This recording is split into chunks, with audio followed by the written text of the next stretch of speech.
So it's everything, bro. Yeah, amen.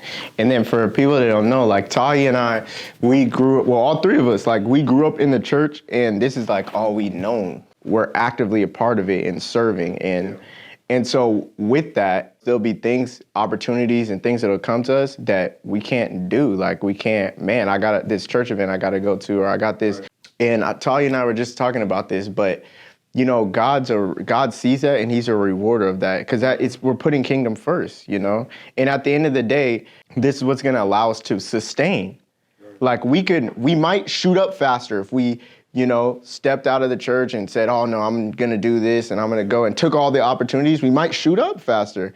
But then what do I have sustaining me when I do shoot up? Mm-hmm. What am I leaving behind when I shoot up? And for me, that community and just having people around and just making sure I'm active and just being sharpened, it's just more important to me. Yeah. Like, it's just, the value of it is just, I wouldn't trade it. Like, what we have here in our church at the Well, like, it's a gift, man. Yeah.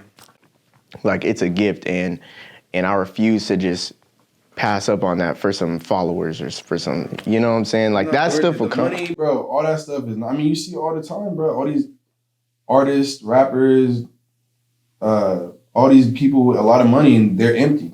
They're still searching, and it's like, bro, you think the money, you think all this other stuff is gonna fill that void, but the only thing that can fill that is Jesus, bro. That's it. Amen. That's really it. And it may have some temporary satisfaction to it, but then it's gonna run out. And then you're left like, man, I don't know, I'm still searching.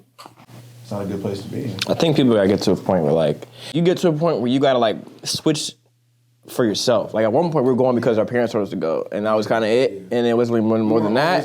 We weren't always like this, but like, you got to get to a point where like, okay, now, you know, I can either do it on my own, or I can, you know, have the church still be the primary focus. Praying first, you know, reading your word more, like, you know, the stuff. You know what I'm saying? Just like, but on your own though. That can't, you know, just because you go to church, that don't mean it's about to just be. It's not just checking off the box. Like, checking the box. Yeah.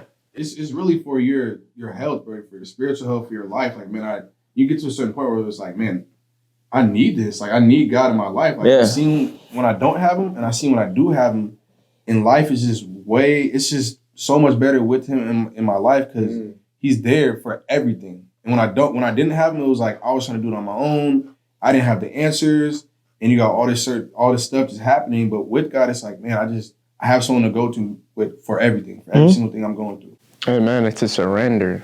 Yeah. It's a surrender, bro.